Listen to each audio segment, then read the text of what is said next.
Well, the Colorado Rockies are, as Spencer put it, wheeling and dealing and making moves. And we're going to talk about that here in just about 30 seconds. Stay tuned.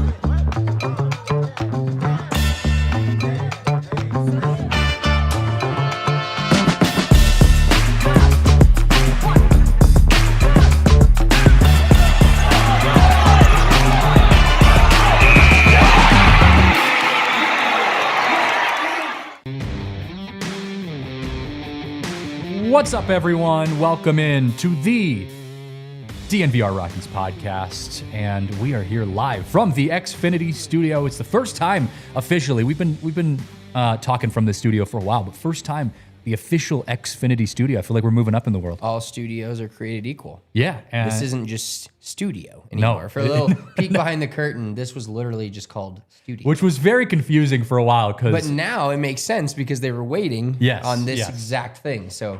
From the Xfinity studio. Love it. I love it. And it's this, I like that the Xfinity color is the same as our Rockies colors. Yeah, we got purple. And Xfinity was the only one that kept the Rockies going on TV for the longest time. Like you could just go to, if you had Comcast Xfinity, my mom has it. She was like, oh, I watch every Rockies game. I'm like, cool, I have to buy an MLB package. Yeah, so. yeah, exactly. What's up, Felix? Yes, back-to-back podcasts today. I was just spending the last hour on the Denver Sports Podcast talking about the Denver Broncos. And I got to say, I get that it's the middle of winter. It's cold. It's miserable outside. But I'm so ready for baseball, man. I love football. I love basketball. I love hockey. I'm all in on our 3 championship contending teams.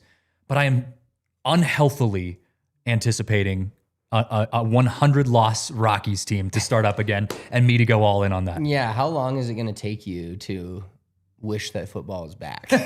No, dude. That's the question. I made it through 119 losses last year and might have had a couple crash outs, but I was there every step of the way. Honestly, I'm in the same boat. Yesterday, I was forcing my son, not necessarily forcing, he's not as into football as he is like baseball or hockey or basketball. Man of my own heart. But yesterday, I was like, my wife kind of wanted to watch some shows at night. And I was like, no, the national championship's on. I'm like, nah, we're watching football. And then it kind of hit me that it was like, we've got 2 championship games of football left after last night, and then 1 Super Bowl. So we've got 3, as we're talking on Tuesday morning, now 3 football games left. And I got a little sad.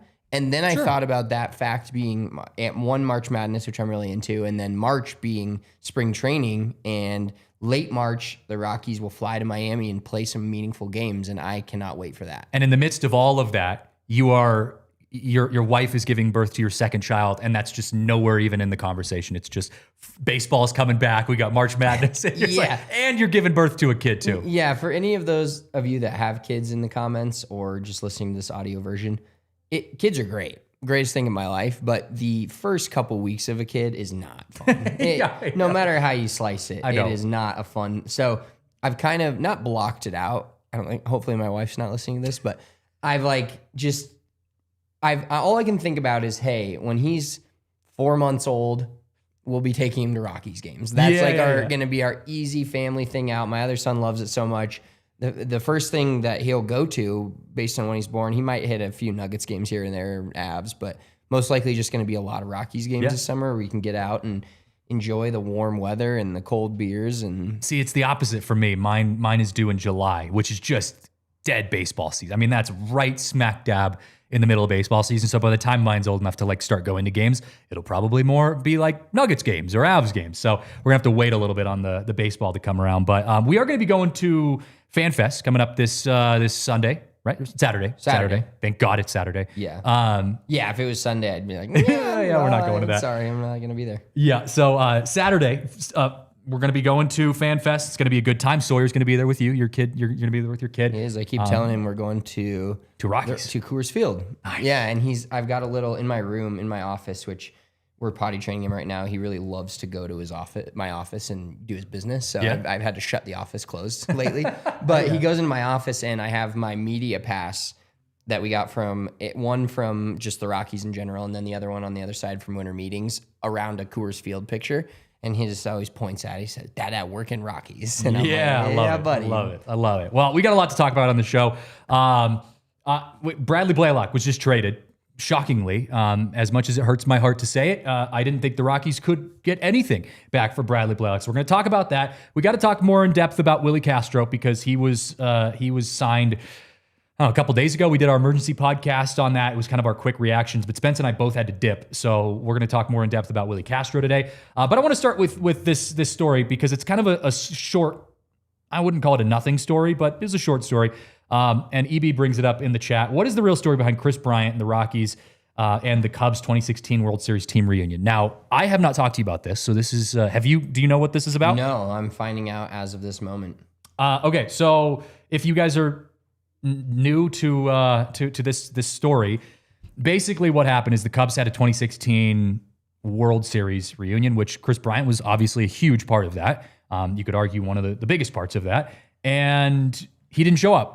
And then there was a report that came out saying that the Rockies actually barred him from going to the reunion. And then pretty shortly after that report started circulating, Patrick Saunders, Thomas Harding, the guys who have pretty much the best connections in the Rockies world, definitively came out and said, that's not true. We just talked to the Rockies. They say they had nothing to do with that. But I think the damage was already done. People were pretty salty. And Cubs fans, who are notorious for defending Kris Bryant, let's just say, notorious for loving Kris Bryant, were pretty frustrated about this. Now, the reports basically ended up saying, okay, if it wasn't the Rockies that stopped him from going, it was something personal. We don't know what that was. We don't know if it was family. We don't know if it was health-wise. Like, we have no idea, right? But it doesn't look good. I'll just say that. I'm not going to beat a dead horse, right? We know Kris Bryant is a narrative that has been just kicked into the ground over and over and over. And, I wish him the best in health. I don't think he should be on the roster anymore. We've gone circles on this for a long time now. But it's just not a good look, right? Because, we know he's been painted as a bad teammate with the Rockies. He's been painted as ungrateful within the Rockies fan base, whether that's fair or not. It's up to you guys to decide that. And I think the one thing that was kind of holding him to baseball glory was his time with the Cubs. And for whatever reasons, again, it could be a totally legitimate reason. We have no idea. He wasn't there, though, at the Cubs 2016 World Series reunion. And as Chicago Cubs fans are very intense, that rubbed a lot of people the wrong way. So that's the story. Yeah, well, just immediate reaction to that story, it's kind of shocking to me that he didn't go. Mm-hmm. Granted, like we said, we have no idea the reason, right? Yeah. But where he is with Rockies fans, which we're small but mighty, and I'm sure a lot of people don't care about what Rockies fans think, right? Yeah. Outside of, like, the Cubs fans have a pretty big following. Like, there's people everywhere. It's a religion. It's a thing. And with the Rockies' younger team, we still got a lot of diehard fans. There's everybody in the chat, obviously diehard fans. We're diehard fans. But with the amount of, for lack of a better term, shit we've talked about him the last 3 or 4 years, you'd think he'd want to go somewhere where he's still beloved. Like, anything we say about Kris Bryant on the Rockies Twitter, on our personal Twitters, there's going to be multiple Cubs fans that find it and defend him.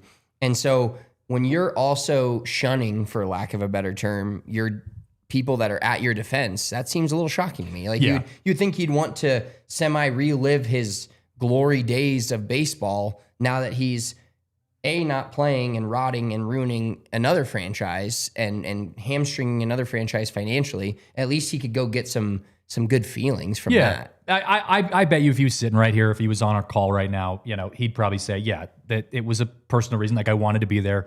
There was something that came up. We don't know what it was again, so who knows? But yeah, that was the story. I think, like I said, it was kind of a nothing story unless you're a Cubs fan. The only reason the Rockies got dragged into it is because there was that report that the Rockies barred him from going. And that's, as someone who, both of us know the Rockies organizationally, pretty connected in there, there's just no way. I'd be shocked. Let's just say that. I'd be shocked if the Rockies had anything to do with it. I just think it was him having something come up in his life and didn't have a chance to make it. And that's the end of that. So, but it was an interesting story. It did come up. It was kind of curious to see the Rockies in the news for something like that happening over the week. But we got some actual news, some real news to talk about. Bradley Blaylock traded to the Miami Marlins. I saw a lot of people not in the Rockies world saying, oh, nothing like getting a Jeff Passan notification on your phone about the Rockies and the Marlins making basically a minor league trade. But that notification went out nonetheless, and here we are. We did find out just now who the Rockies got in return. It was a minor leaguer, a pitcher by the name of Jake Brooks. So Jake Brooks, minor league guy. I'm reading this through Blake Street Banner because they had more time to kind of do some research on this than I did. Brooks brings durability, 3 seasons of a 110 plus innings pitched, and command. He has roughly 5% walk rate, which is pretty good. He is set to start the season in AA Hartford. That's what we know about Jake Brooks, and that's all I've seen so far. Yeah, well, and it may seem like a small move, and in the grand scheme of things with the Rockies, especially in 2026 or the short near-term future, it seems like it is a small move. Like there's no way to slice it. But the more I thought about it, it just signals to me that the Rockies were, like they've done with multiple other players this offseason, where they're like fringe MLB players, most likely AAA guys, but could be on the MLB roster. They've just taken another guy that they don't think should be competing for a spot and gotten younger. Mm-hmm. And they've traded him for a guy that's in AA, has no, if he has a great season in AA and there's a bunch of kids hurt or a bunch of guys hurt and he has to start this year, we're probably in a worse spot than we already think we're going to be.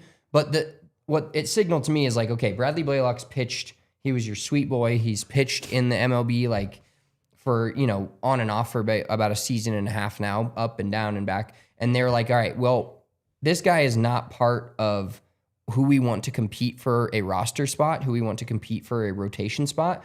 So let's trade him. And they didn't trade him for another guy in AAA that could do the same thing. They traded him for a guy that's going to start in AA, was in rookie ball 2 years ago, and could potentially be brought up through the system. I think what we're going to see with the Rockies, a lot of these guys that are not your top line, and I say that very tongue-in-cheek with the Rockies starters, your Kyle Freelands, your Chase Dolanders, like top-line starters that you expect to be in your rotation, they really want to get guys in the system earlier because they are going all in. And Thomas Harding wrote a great article about with Kyle Freeland, kind of talking to him about the new pitching regime and what they're trying to do. And there's no specifics, but mostly they're trying to reset this whole thing, right? They're trying to make a big change and reset how pitching is looked at by the coaching staff, by the front office at Altitude. So now they're basically it's like a daycare. They're like, we're not taking any 4 and 5 year olds anymore. Those kids are too smart, too close to kindergarten, whatever. We want a bunch of like the newborns or the very small toddlers that we can mold into the 4 and 5 year olds we want. It's pretty intense daycare, man. Yeah, it is. It sounded like more military. Yeah, exactly. Like it's not a concentration camp. We're throwing some kids out here. Just a daycare, but they basically want to get a lot of the younger guys that they can then bring up through this system that they believe can then be impactful in a number of years from now, rather than a guy that you're kind of going to just cycle between AAA. Hopefully, maybe he's not at the majors. Maybe he is. Maybe you have an injury. But now they're like, nope, this guy is not going to be a major league player for us this year. Yeah. And so we are going to get much younger and see what Jake Brooks can be in 3 years. And, the extremely low walk rate is, you can look at that as just another minor league pitcher, or you can look at that as a blueprint to what they're really looking for. It's exactly what I was going to load. That's exactly what I was going to kind of transition to. I think this is an awesome opportunity for the Rockies because while on paper this move isn't going to move mountains, you're not going to find Jake Brooks in the Cy Young conversation in 2026. You are, if you're the Rockies front office, you are taking someone who you, like you said, don't believe is part of your current formula, whether they saw Bradley Blaylock's numbers or they just looked at his repertoire and said, hey, for whatever reason, maybe it was, his walk rate, maybe it was his lack of pitches, command, whatever it is, our pitching staff doesn't think Bradley Blaylock is the guy for our future. And you were able to then trade that into someone that hopefully and theoretically was chosen by this new pitching staff. You have a new pitching philosophy for the Colorado Rockies now. And we saw that, I think, unfold for the first time with Michael Lorenzen. And I don't know if you guys saw this. Thomas Harding put an article out about this the other day. We spoke with Michael Lorenzen via Zoom just a couple days ago, and he talked about his relationship with Alon Leichman, the Rockies' new pitching coach, one of the Rockies' new pitching coaches. And he had said when Alon got hired by the Colorado Rockies, Alon had actually reached out to him, Lorenzen, and said, hey, man, I'm going to try to bring you with me.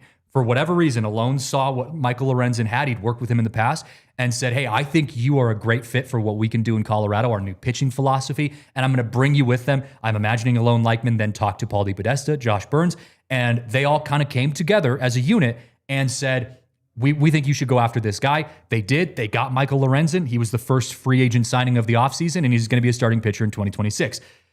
What I mean by all of that is we have new minds in the pitching organization. We have new minds in the front office.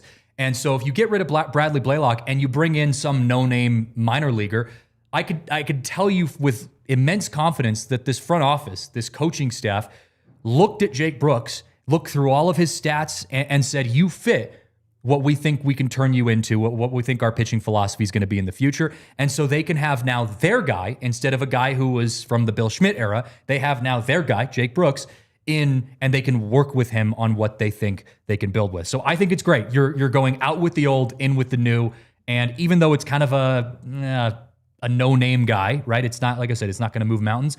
It's still good because you are detoxing from the old regime and you're getting ready for the new one. So I think it's a good start. And I think it's been a theme for these moves that we've seen them make over the last few weeks. And we're going to talk more about him here in just a moment. We got to pause for our first break. After the break, we'll continue breaking down some of these moves and move into Willi Castro. What role does he play for the Colorado Rockies? That's coming up next.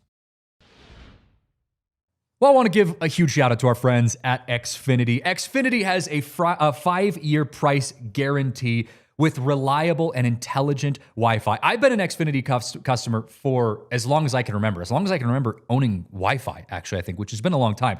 And I can't say enough good things about Xfinity. Their intelligent Wi-Fi is awesome because not only is it great, reliable Wi-Fi, but it's, like I said, it's intelligent. It actually finds problems before you notice them, and it fixes them on the fly so that your Wi-Fi is reliable and it can last a long time. Because we know how important it is to have good, reliable Wi-Fi. It's everything we do here at DNVR. It's everything you do at home. And you got to make sure that your Wi-Fi is built to last. Well, that's the cool thing about Xfinity, is that they are built to last. And also, with their Xfinity 5-year price guarantee, if you get locked in right now, you get 5 years of guaranteed price. That means the price that you lock in today is the same price that you pay for 5 years. That's insane. I mean, you're beating inflation at that point. So lock in your price today. Unlock the possibilities with Xfinity. Learn more at Xfinity.com. Xfinity, imagine that. Select plans only. Restrictions apply. Also want to give some major love to our friends at New Built Restoration and Construction. It is the time of year where, unfortunately, some things can go wrong, right? It gets cold, pipes burst in your house, you've got water damage. It's not sexy to talk about. We get it. But you got to have a company like New Built Restoration and Construction on speed dial, so when something goes wrong in your home, you are prepared. Because the longer it takes for you to figure all of that kind of stuff out, usually the more it costs, the more damage it does, all of those kind of things. When something goes wrong in your house, you got to act fast. And that's why you got to have New Built Restoration and Construction on speed dial. And the cool thing about them is they are available 24/7. So it doesn't matter if it's 2 o'clock in the morning, if it's the middle of a holiday, it doesn't matter what day it is. They will be available and they'll be able to get out there and help take care of whatever damage is happening to your house: fire damage, water damage, mold removal, repair services, commercial projects, and more. And they are true DNVR fans, so we are super excited to be partnering with them. So when that home emergency hits, New Built Restoration and Construction will be there at nubilt.com or 720-903-4254. Again, that's 720-903-4254, and let them know that DNVR sent you. Out with the old, in with the new, full detox for the Colorado Rockies, getting rid of some of their old, we'll just call them a little fat. They're trimming the fat off the steak and bringing in some new players and new faces, and it's good. Yeah, so I had an interesting, when I was listening to you talk about Michael Lorenzen, because you did send me that interview, but I couldn't watch it on my phone for whatever reason, the file, so I need to watch it on my computer. But the interesting thing about that should show some positivity, kind of like Burge was saying, what a difference a year makes, a front office actually trying. One of the things I love about the Lorenzen signing, after hearing what you said, is this just signals even more that the Rockies front office and the guys that actually decide the players are using a collaboration method with the pitching coach or whoever that is to decide who comes here. Now, whether Lorenzen's good or not, at this point, it doesn't really matter, right? It doesn't really matter for the 2026 season. Would it be nice if he got 10 wins and had a 3 or 4 ERA? It maybe shows you a blueprint for what they can do with starters going forward, so that it could be a nice step in the right direction. But in all reality, a lot of what Michael Lorenzen actually does doesn't matter. But if you look behind the curtain of that a little bit and say, okay, that was Alon Leichman's guy that he wanted to bring over, and instead of having a situation like we just saw 6 months ago with Drew Romo being called up and the manager not even knowing about it, now we're getting, it's almost like the college football realm where a coach goes to a new team, a new college, and brings his kids with him that he likes and his kids that he's had. And so that's really encouraging for me to hear that Alon Leichman basically facilitated the Lorenzen deal, and then the front office did what they needed to do to get it done. And did they overpay? Maybe.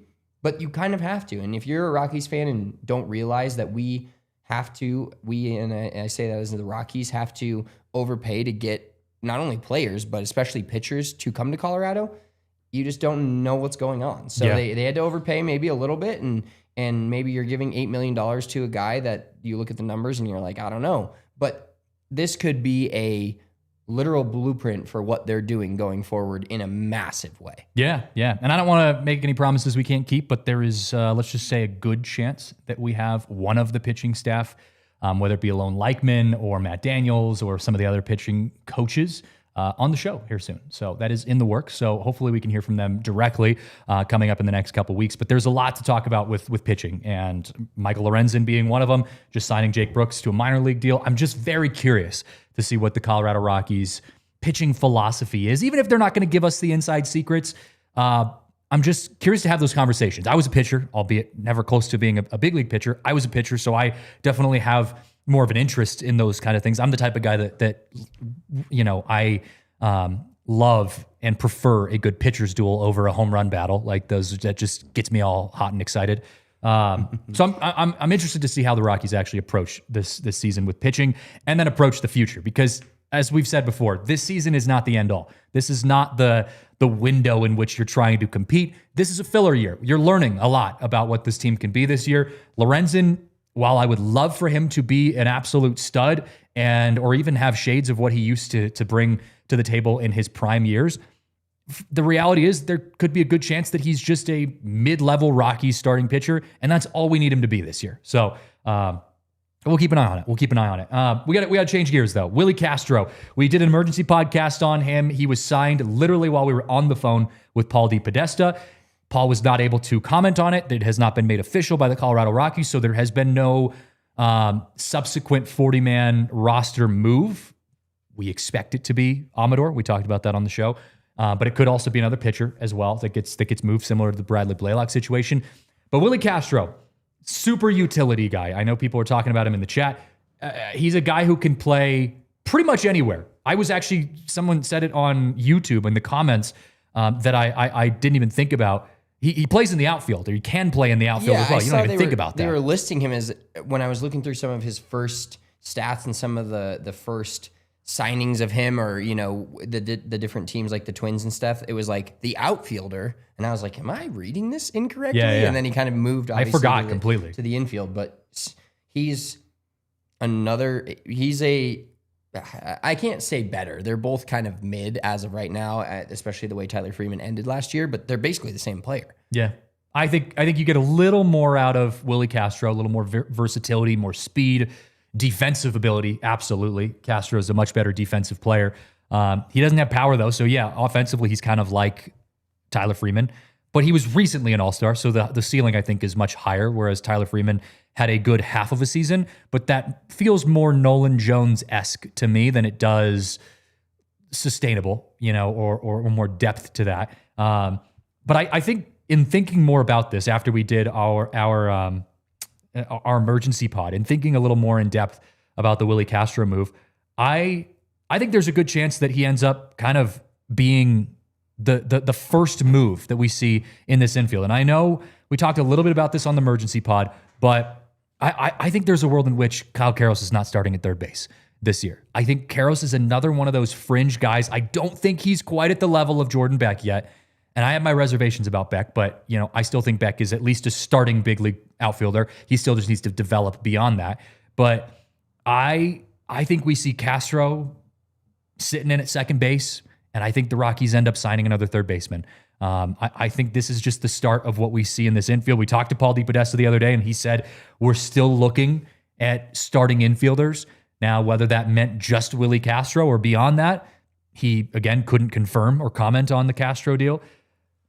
But I think this is just kind of the beginning of a small snowball that we're seeing in this infield. I think they want to completely revamp the infield as a whole. I think we could see a new first baseman. I think we could see a new third baseman and have a totally different infield than what we saw in 2025. Yeah, and one of our very first, I think the first comment of the day was Luis Ariz is still available. Yeah. And the good news about that is you could look at that as the Rockies aren't doing anything, which completely fair. But you can also look at that as the later we wait, and if we're getting into February and teams are starting to report to camp, these guys' prices are going down and down and down. And now, I'm not saying the Rockies are going to sign Luis Ariz. I'm not saying they should sign Luis Ariz. He may not fit their profile. He may not be a guy that they may not have enough money left. He may not even fit what they want to do on the offensive and defensive end. But the longer that a lot of these guys stay like unsigned, which is, the Kyle Tucker news came over the weekend or last weekend, I guess it was, and it was a big deal. And there's been a few, splashes of teams that are like, see the Kyle Tucker move, and then they're in that upper echelon where they're like, okay, now we need to make a move, and like the Red Sox can go get Framber Valdez.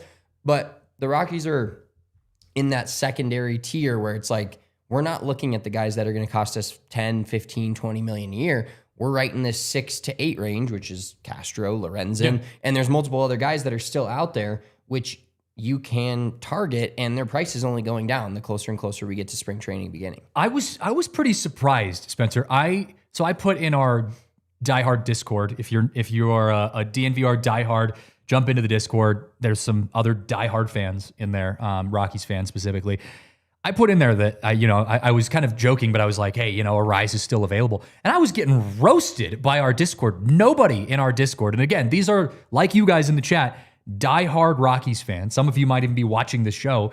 And a lot of people did not want Luis Ariz. Now, I understand there's always doubts, especially when you end up signing a guy who is going to probably cost as much as Luis Ariz, even if you sign him to a shorter term deal. But I was curious. It was surprising to me to see there's a lot of people out there who actually think that's not only not the right move, but that it's a bad move by the Colorado Rockies. Now, the reality is they're probably not going to sign Luis Ariz. We know what their money situation is like. We know where they are currently. They're not going to make any big splashes. It would be a shock to us if they did. But I do think that style of player, the Luis Ariz, high contact, low walk rate, never strikes out.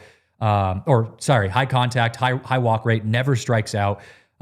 That type of guy is a good fit for Coors Field. At the moment, I don't need guys that hit a ton of home runs. And I know that's going to change, but for where they are right now, we need to flip the strikeout rate completely on its head. Get guys who can just get on base, not to quote Moneyball, and then build from there and steal bases. Yeah, like that's what we need beyond the power right now. Can I give you one pushback on why I'm not as thrilled about this signing? And this is kind of tongue in cheek. You're talking about Luis Ariz? Yes. No, I'm talking about Willi Castro.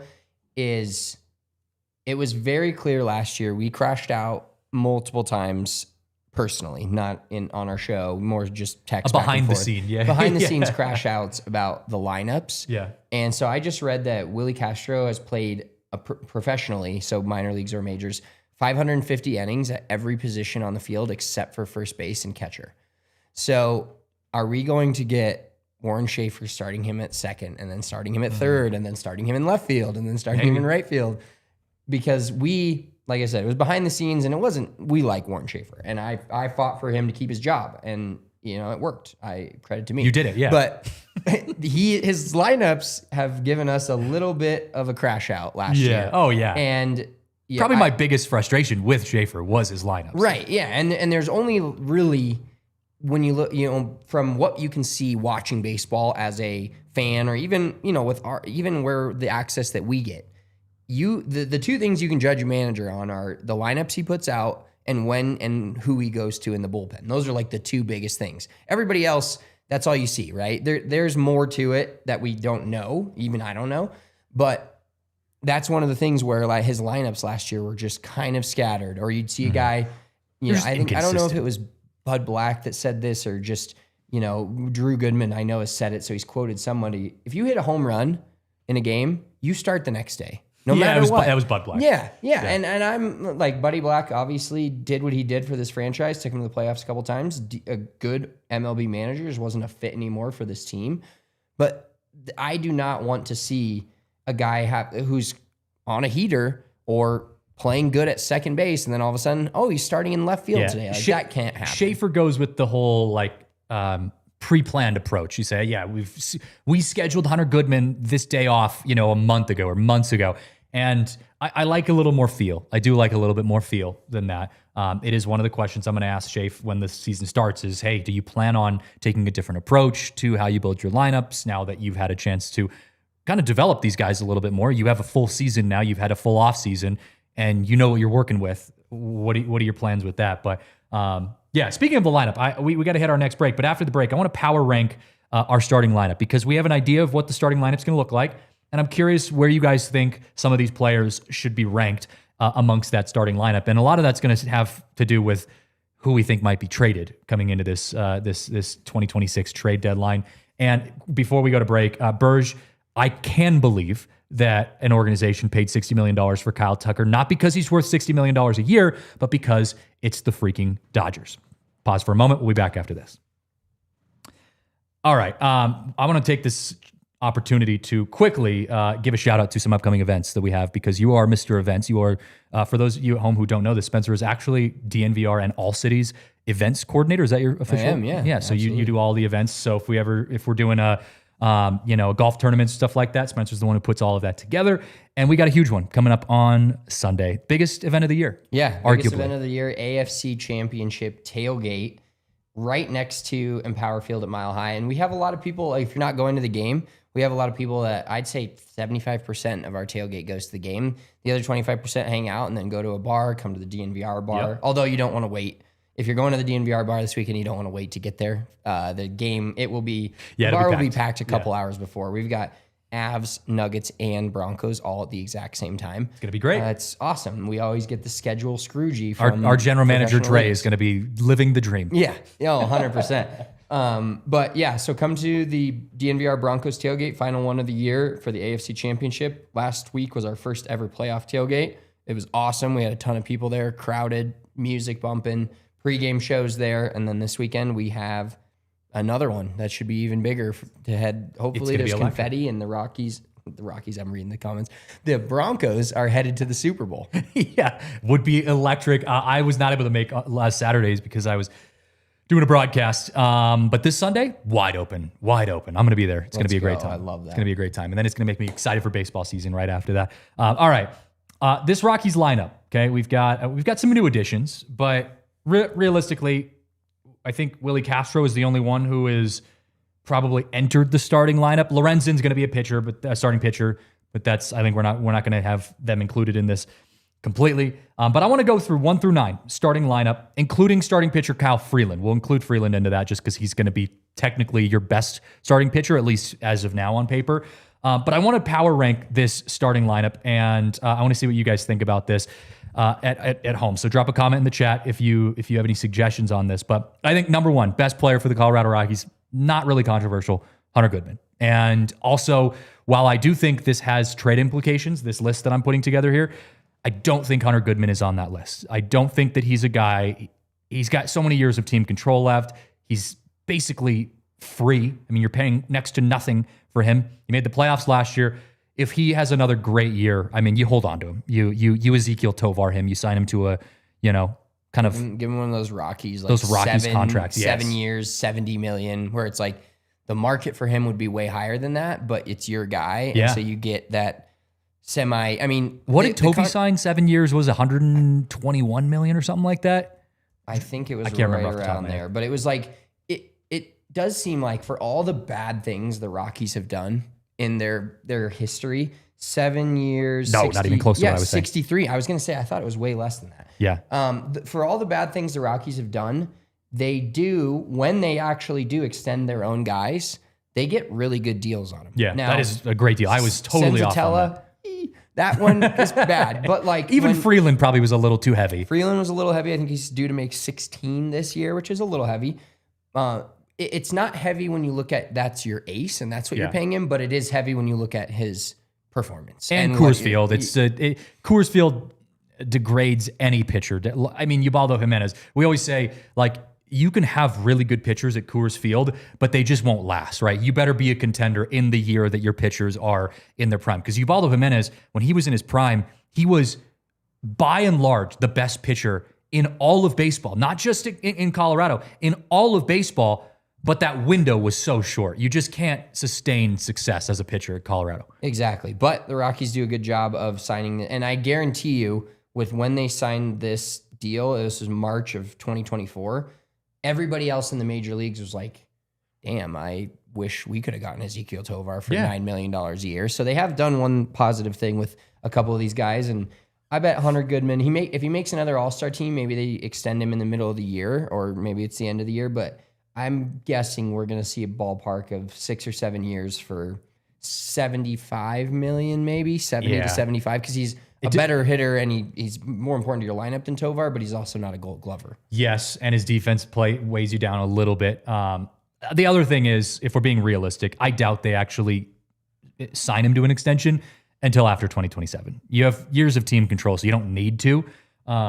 And we know what's coming around the corner in 2027, so I don't think the Rockies are chomping at the bit to sign any big extensions, but you at least start thinking about it. If Goodman has another great year, you start to have that mental conversation of, all right, what does that look like? If he plays good again in whatever baseball we get in 2027, then we start having that conversation in 2028. So Hunter Goodman, power ranked as number 1 on our Rockies starting lineup for opening day. Number 2, this one's controversial. And this one, I want to know what you guys think. I want to know what you think about this one. I have Brenton Doyle as number 2. Now, I think it's a toss-up between him and Tovar. I think you could even argue that Mickey Moniak could be in that conversation as well, given what he did offensively last year. But I think when Brenton Doyle, I'm still going to die on this hill, when Brenton Doyle offensively is at his prime, at his peak, we saw some great stretches from Doyle when he was healthy last year and when he wasn't kind of dealing with off-the-field stuff. We saw some great offensive stretches, specifically at the very beginning of the season, where he looked like one of the best hitters on the team, let alone, just for his standards. You know he's an incredible outfielder. I think Brenton Doyle is your second. I think he's the second best player on the roster with potential for the Colorado Rockies. You know what's funny is we usually agree on like everything, and I actually disagree with you. I figured someone was going to push back on that. So you did get to, if I number 1 is Hunter Goodman. You can argue with a wall if you don't think that. Like anybody out there can. The bar was set low, but yeah, he was an all-star. Yeah, 100%. Best player in your lineup. I actually, as of right now, as of this moment, going into the season with what we know, what we saw for a whole year last year, and what we expect for 2026, I actually would put Mickey Moniak second. Really? I think Mickey Moniak would be second, and then I won't ruin where you got your other guys, but I would flip the two between Doyle and Tovar, and then we'd have basically the same top 4, just in different order. I would have Hunter Goodman first, Mickey Moniak second, and then Ezequiel Tovar would be third. So same spot, but I would basically flip Doyle and Moniak for where you're powering. Yeah, and Scott in the chat, it's a good point. If we are talking potential, Tovar does have some huge potential. I just think Doyle, if he's playing on, I mean, you've got a lockdown center fielder, and you've got a just stud of a 2-hitter, maybe 3-hitter. Let's just say 3-hitter, because I think Tovar's a better 2-hitter. I think I put more stock into an outfielder than I do a shortstop. That's just me. Maybe I'm already starting to guard my heart from a Brenton Doyle trade in the middle of the season. And maybe I'm trying to talk up a Brenton Doyle trade, right? I mean, again, that's a guy that I think absolutely, if he has a good season, first half of the season, he has to be in the trade conversation. Number 3 for me was Tovar, for the reasons we just mentioned. Number 4 was Mickey Moniak, and that's just because he lacks the defense. You've got good defense and good offense, technically, or at least good offensive potential with both Doyle and Tovar. You don't really have good defensive potential with Mickey Moniak. He's just a stable defender, maybe a little bit below average at times, but he's out there. He's not going to hurt you but he's not going to help you by any means. And his offense is good enough to be in the conversation, but it's not Hunter Goodman offense either. Yeah, and Mickey Moniak, the key for him is, and granted, we're hoping doing these power rankings and talking about Brenton Doyle, that he's healthy and playing center field, because defense obviously does matter a ton, especially at Coors Field. But Mickey Moniak as a right fielder, I feel good about. Mickey Moniak had to start 20 to 30 games at center field last year, and that's when you don't feel near as good about your defensive prowess. When Brenton Doyle's out of the lineup, and Mickey Moniak, who, while he did it and played center field, maybe this year if Doyle gets hurt, knock on wood, hope that doesn't happen, we see Willi Castro in center field. I mean, no, we'll see Jake McCarthy in center field. Damn there it. we go. Yes, Jake McCarthy. There we go. Willi's not taking center field over Jake McCarthy. I forgot about our sweet new boy, former Diamondback Jake McCarthy. But yes, Mickey Moniak in right field. Right field is where you can get away with it a little bit. Yeah, in Coors totally. Field. Like Michael Kadire was very good in right field, especially because of his bat, but he was serviceable. Charlie Blackmon, as much as we love him, his athleticism, declined as he got older, and then he moved over to right field, and you're like, he's fine. Yeah. I mean, if Kris Bryant, who played at least 15 games, I'm guessing, in right field at Coors Field, can do it, anybody can do it. Put me out there, coach. I'll go take over right field. Yeah, no, I agree. Number 5, another controversial one, but I'll explain why. Kyle Freeland, who we know is going to be your opening day starter. That's why I put him on this list, because again, this is your 9, your top 9. I think Kyle Freeland is 5. Now, Kyle Freeland is a guy with a lot of flaws. He's past his prime by far, but he still has moments. He still has moments where you're like, hell, you'd be a pitcher on another team. And it's not consistent. Obviously, Coors Field weighs him down. I get it. But I mean, he should have had a complete game shutout last year if Warren Schaefer hadn't pulled him out. He could have had maybe 2 with Bud Black pulling him out on opening day too. So I think Kyle Freeland still has a little bit of octane in the tank that's going to give you some juice, and he'll have some good starts. He's just such a competitor. It's hard not to put him there at number 5, especially because the guys below him have a lot of question marks. So Kyle Freeland, you know what you're going to get. You're not going to get Cy Young anymore. You're going to get a lot of bad starts, but I do think you're going to get some good starts. That's why I have him at 5. Yeah, Kyle Freeland is the ultimate. It's not the size of the dog in the fight. It's the size of the fight in the dog. And he is the one consistent Rocky we've had for, ever since, 10 years now? Yeah, 2017. 2017. That you just know you're going to get a competitive outing. Sometimes he's going to have a blister, or a lot of times he's going to have a blister. Sometimes he's going to walk guys and give up 4 or 5 runs in the first inning. And then he's going to throw a no-hitter for the next 7 innings. Exactly right. He'll come back. That's always what he does. And he'll fight and keep you in the game as much as he, he's very, very, in a relative ace pitching, is he the worst ace in the MLB? Most likely. But is he one of the better 3s or 4s in the MLB? Yes, he is. Because he'll give you, everybody remembers Josh Fogg. He gives me a lot of Josh Fogg vibes, where you don't feel comfortable with him starting just every day. But at the same time, when he's out there, you're like, I know he's not going to give up. That's the thing. Mm-hmm. Kyle Freeland, as long as he doesn't have blisters, he fights every single start. And we saw a lot of, if you take the first inning out of his starts, I'd love to see what his ERA is. I love if there's a baseball metric where you can just subtract the first inning, because Freeland was great. Yeah, well, relatively speaking. That's why I have him at number 5. So number 5. I actually have Jordan Beck at 5. I would have Jordan Beck at 5. That's where we disagree again a little bit. Damn, dude, I have Jordan Beck at 7. I'm at 7. Yes, by the way, Cameron. Yeah, we talked about Blaylock at the top of the show. Not quite breaking. Yeah, it was just announced by the Rockies, so the Rockies did make it official, officially official. Bradley Blaylock to the Marlins for what's that guy? Brooks. Jake Brooks. There you go, Jake Brooks. Head back to the beginning of the show. We talked about that off the top. Number 6, Willi Castro. Got a huge upside. Got high potential. Was an all-star in 2024. Had 34 bad games. First half of the year in 2025 was good too. Literally just had 34 bad games with the Cubs. I think he's got good potential. I have him at number 6, and I have Jordan Beck at number 7, because you guys know I'm not there yet on Jordan Beck. I know. I'm sorry, Luke, in the chat. I'm just not there yet. He's got to show me more. He will skyrocket, probably above Kyle Freeland in these rankings, if he can put together a 2020 season for me in 2026. But Jordan Beck's number 7 for me. Number 8, Blaine Crim. He's at first base. I mean, You could probably put him at number 9 if we're being honest. Some weeks of the season, he'll be number 1. Yeah. He'll have like 3 home runs in 2 games, but then he's going to strike out 50 times in between. Blaine Crim's number 8, and number 9 is Kyle Karros. I just, again, need to see more. Kyle Karros is the guy who came on last year and just, he was serviceable. He was good at times. Only hit 1 home run, though, in however many at-bats. I need more out of Kyle Karros. I think there's a real possibility that he starts the season in the minor leagues, or at least, not even as a backup, because you got Willi Castro and Tyler Freeman. I think there's a chance he starts in the minor leagues. You're not wrong. It's another one of those fringe players that the Rockies could say, hey, we want you to earn your spot on the Major League roster. Yep. Real quick thought from you.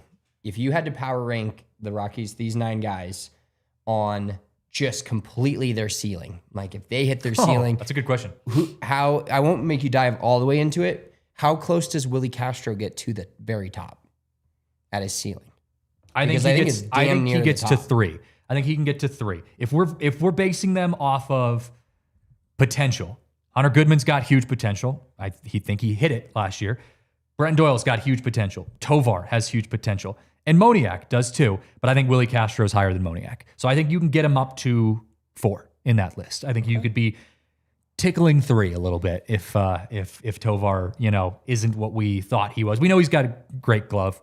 Offensively, it's yet to be seen whether he's an elite offensive player. Probably isn't. I think Willi Castro could be somewhere around 3 or 4. So yeah, it's good. It's a good debate. All right, we got to pause for our last break of the show. After the break, Michael Lorenzen, we got to talk to him for a little bit a couple days ago, and I want to give some insight into that conversation. So we'll talk about that coming up next. Who are your top 3 Rockies players to trade from EB in the chat? Doyle, Moniak, Beck, Goodman, Tovar. It's got to be Doyle. It's got to be Moniak, and I think it's got to be Freeman. I think those are your guys. Yep. Yeah, I don't think you trade Jordan Beck this year because Jordan Beck's you got to develop case Jordan. Because if you develop him and he becomes the Jordan Beck that you got for like a 2-week stretch last year where he was getting national updates of how many home runs he was hitting.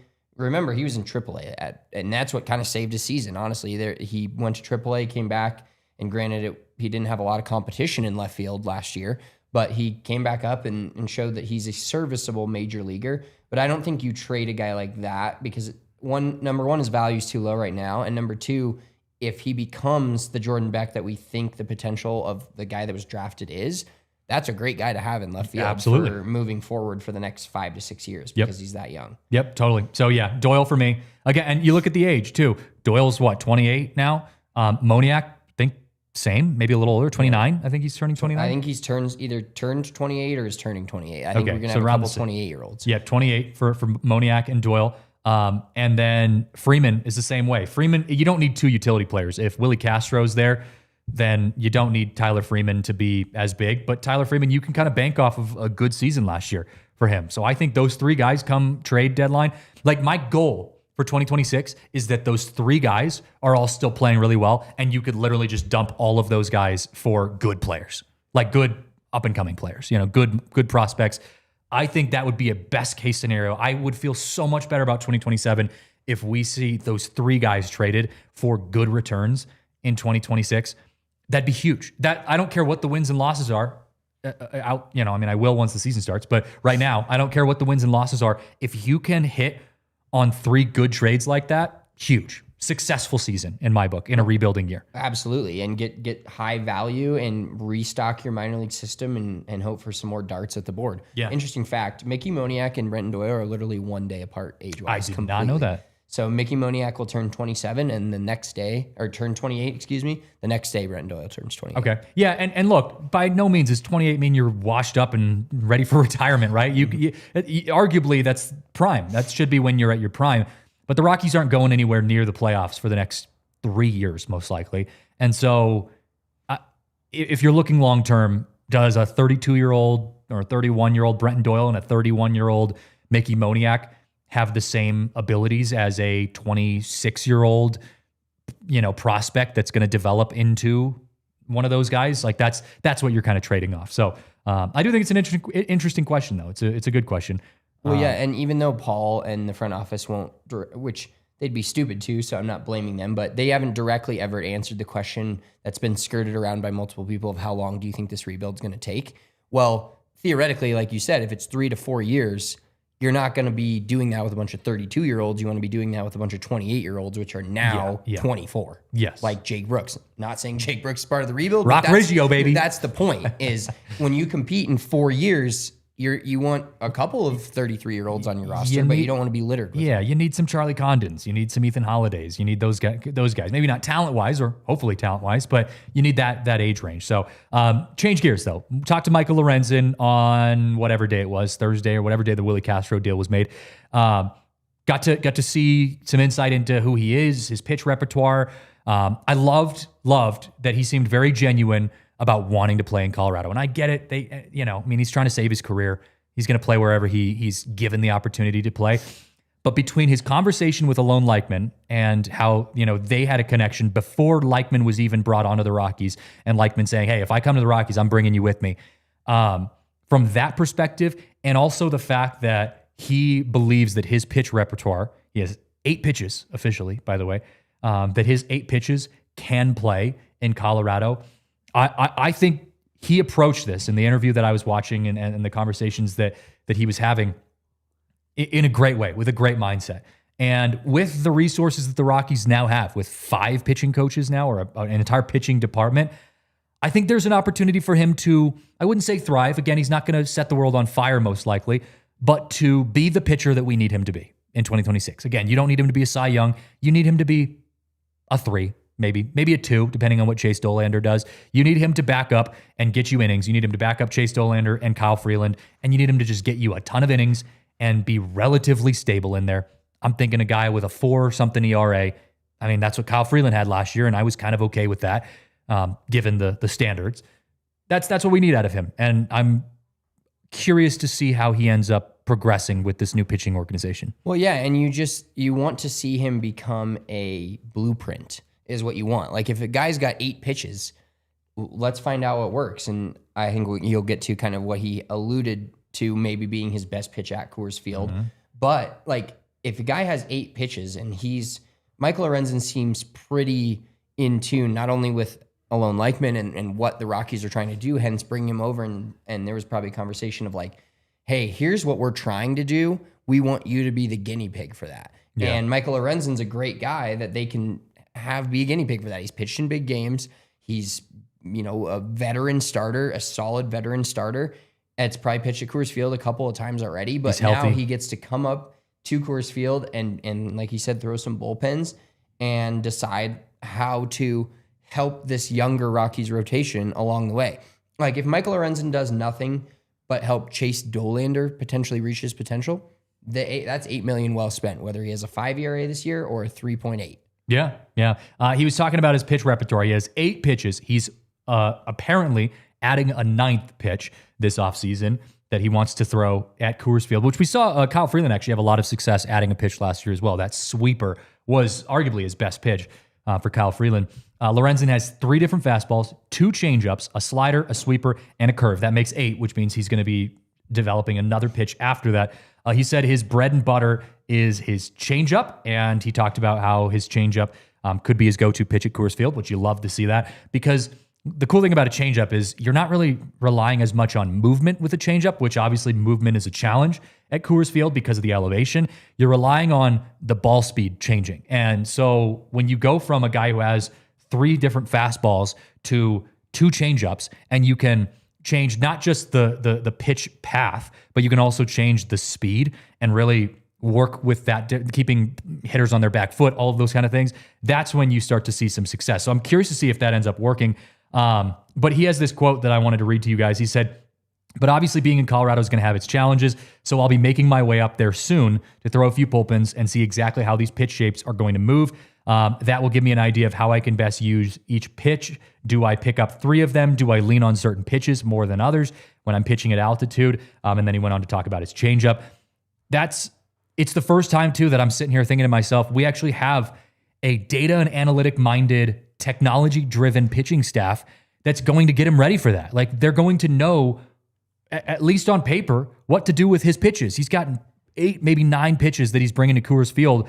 How best to use them? He's got good command. What do you do with them? When do you use them in certain counts? Like, I have faith that the Rockies can actually work with that this time, instead of last year where you say, hey, hopefully Darryl Scott can figure this out by himself and the limited technology that the Rockies had. It's like, no, we've got guys that know what they're doing now as a collective, like you were saying. And I think that's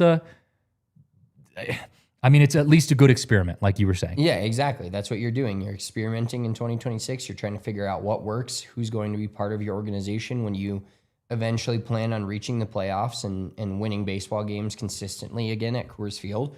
And Lorenzen can be a huge piece in that. Yeah. And he can go out and he can help you guys help the Rockies eat 140 to 150 innings this year and not maybe put other guys in positions where they're not ready to become, because the other thing that this does is if they're truly resetting the whole pitching staff, which from every account that we've seen looks like they are, I think some of these guys, it's like when I used to teach people golf, like if you start a whole new thing, sometimes you get a little worse before you get better. Mm-hmm. And so a lot of these guys that are, he's gone now, but the Bradley Blaylocks, the Tanner Gordons, the Ryan Feltners, they may have a little bit of a regression from wherever they were going to be, but the hope is that they become even better and their ceiling raises even higher than you originally thought it was, because you're rolling the dice entirely and changing.